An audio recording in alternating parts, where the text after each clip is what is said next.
Hi everybody, I'm Jack and this is Raw Tropical Living. Thanks for joining me today.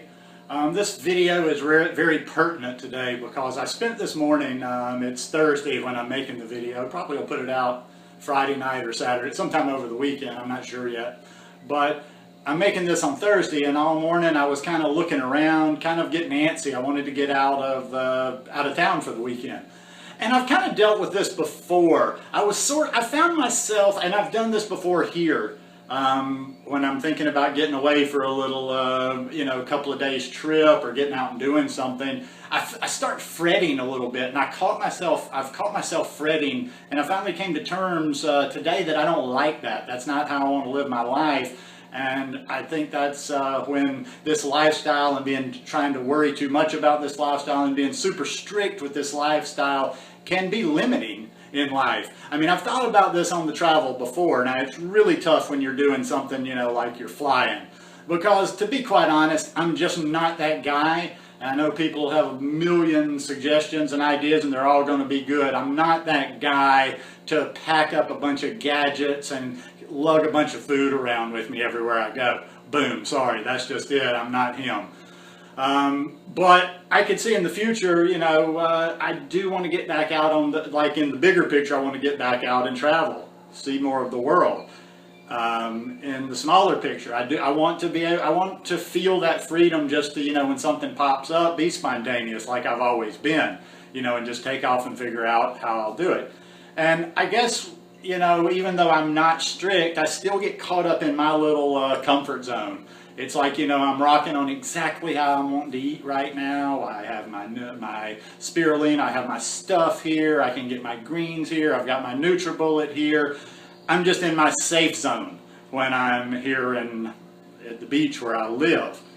But, sometimes we need to get out of our safe zone, and sometimes I do need to be a little bit less lazy. Well, I don't know if lazy is the part, but just not fretting about it, because I'm not making a whole lot of preparation for tomorrow. I did a video the last time I traveled to the States where I had these little banana chips. I bought them at my health store because she assured me they're dehydrated. There's nothing else in them, nothing else. They're just banana chips. Not optimal. I don't like them, but I got 3 packs of those to carry with me. I've got a couple of things I dehydrated. I know the area where I'm going to stay in the city. By the way, I'm going to the city, going to the organic farmers market, the nice one on Saturday morning, and hopefully I'll get to eat lunch both Friday and Saturday at my favorite little vegan restaurant, a place called Mantras in San Jose.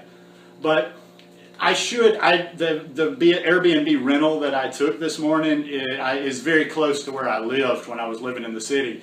And with the banana situation there, I'm feeling pretty good that probably tomorrow I can walk straight into one of any 5 or 6 places and get bananas that are already ripe. So, if I just have to go super heavy on the bananas, plus eating lunch tomorrow, eating lunch Saturday, going to the organic market on Saturday morning, I don't think food's going to be any issue whatsoever.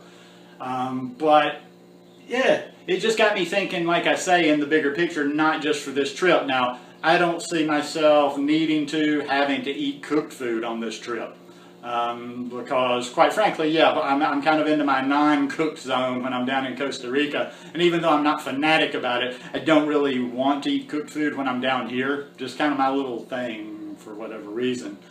So I shouldn't really have a problem going up here, but I was going to say in general on traveling, there may come a time where I'm going to go somewhere and it may not be feasible for me to eat raw the whole time I'm there. And I'm always going to stay vegan, and I'm always going to make good choices, or mostly good choices when I travel. But yeah, I'm not going out like that. I'm not going to, because I wouldn't never let some fanaticism about having to be raw all the time limit me being able to go places. That would just be insane for me. Now, if anybody, like I say, this is just me that I'm talking about, and some revelations I've had about it and just what I'm willing and not willing to do for it.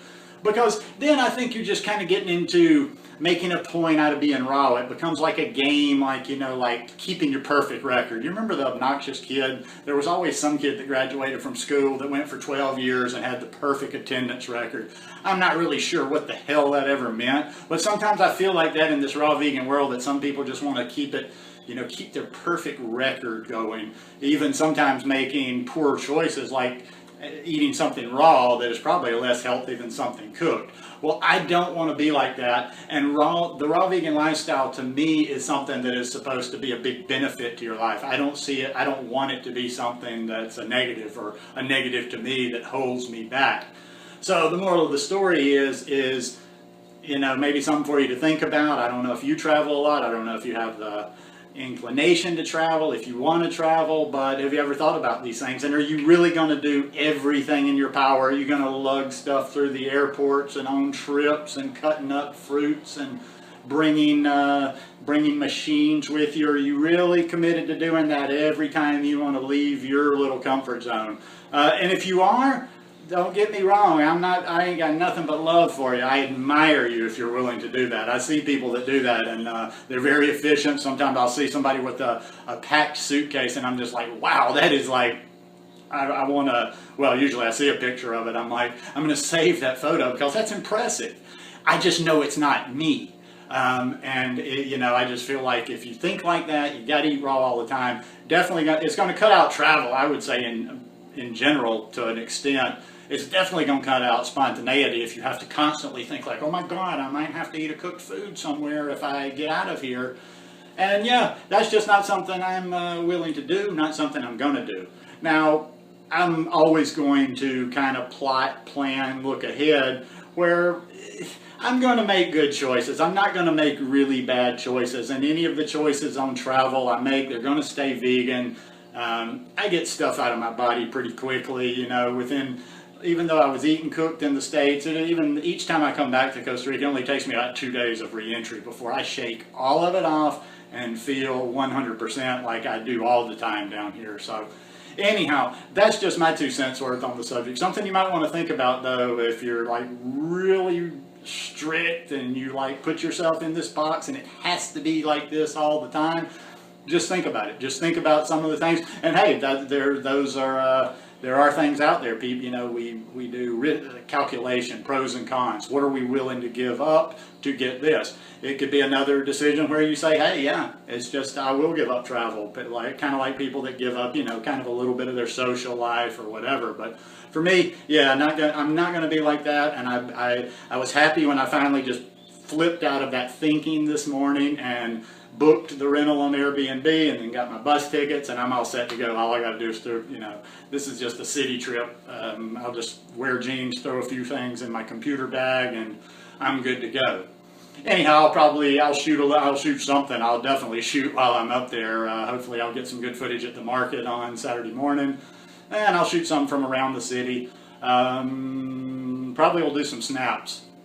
I'll try to remember to put my Snapchat again down under here. I like Snapchat because it's real quick. You can do these little 10-second things, and sometimes it's easier sharing than to, you know, take some video, edit it, and then put it out, or even like I don't know, I find Snapchat even easier than the Instagram thing sometimes. But anyhow, hope you guys like this video. If you like it, give me a thumbs up.